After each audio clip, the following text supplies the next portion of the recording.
As we discussed in the last video is how much do you need to retire.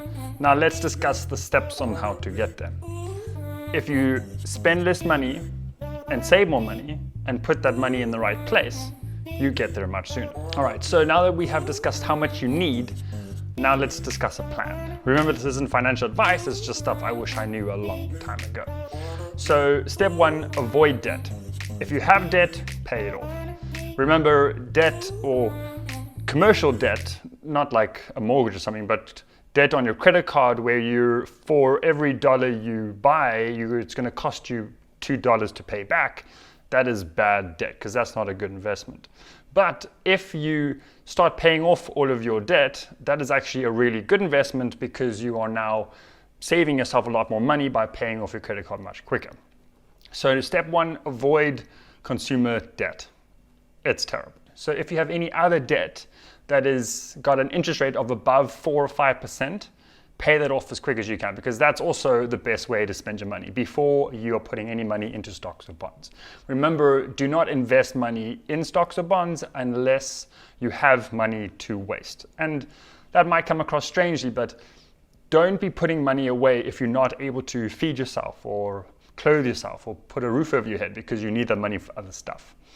So if you have other debt like a car loan or you have a student loan and that has an interest rate of above 4 or 5%, the best way you can spend your money is to pay that off. Because if it was cheaper than 4%, just paying it off slowly is actually better. Because if you can put the rest of the money into stocks and bonds, your money can grow quicker than 4%, which means you'll be making more money than you would be if you were paying off your debt that has got an interest rate of less than 4%.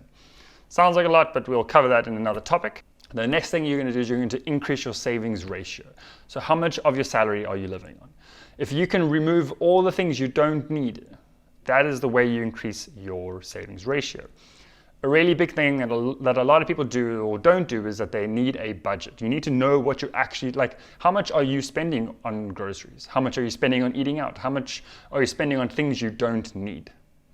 Those are the kind of things you need to address and assess, and you can write those down and you can document it and you can take control of it if you're actually writing it down. So once you have increased your savings ratio, you then put that money on an index fund. How do you put money on the stocks? It all sounds very confusing. It really isn't. Pretty much anyone can open up a brokerage account. Nowadays, it's all online. It's actually been online for a very long time.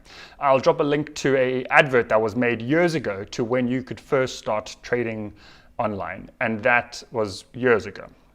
So you open up a brokerage account with whatever company you choose. There's multiple available. You can just Google it. Just be really careful of fees. Remember, this isn't necessarily financial advice. It's just stuff I wish I watched a video like this years ago that told me all this stuff that I'm telling you. So you have lots of brokerage accounts. Just be careful of like fees and all that stuff, and also just be really careful because you don't necessarily know exactly what you're doing. So do your own research. You do not need a financial advisor to tell you how to do this. Investing must not be complicated. If someone else is making it complicated, you are probably not doing the right thing. So why do I say an index fund? Well, real long story short, I'll do this in the next video, which will be on stocks, bonds, and index funds and what's the best and what I've learned. Remember, not that it's necessarily financial advice, but that the stock market is a living beast by itself. You cannot predict what's going to happen in the market tomorrow. People say they can. You might have like 1% of people who can, and now they're famous. Don't expect yourself to be that 1%. You need to go with something that is safe and reliable and long-term growth. If anyone says something to you that sounds too good to be true, it probably is. If anyone says that they can make 12, 13, 14, 15% on a stock or on some sort of index fund, it is just not going to happen. So what you do is you find a reliable index fund. I would recommend the Vanguard Total Stock Market Index Fund. It is a passively managed fund, so it's got very low fees and it is super durable. I will be discussing this in the next video. And so remember guys, you pay off your debt, you increase your savings rate by having a budget, and you put the rest of the money on index funds. You might be like, yeah, but how much does it cost to, or don't you need like lots of money to do this? You can start off with as little as $200. You don't have to have thousands and thousands of dollars saved up to put into something or whatever the case is. You can, from pretty much anywhere in the world, be putting money on the US stock market. Don't believe otherwise. You really can. So guys, I hope you enjoyed this. I enjoyed this. I hope you enjoyed this. And we shall see you guys in the next video, which will be all about stocks and bonds and index funds and all that stuff. So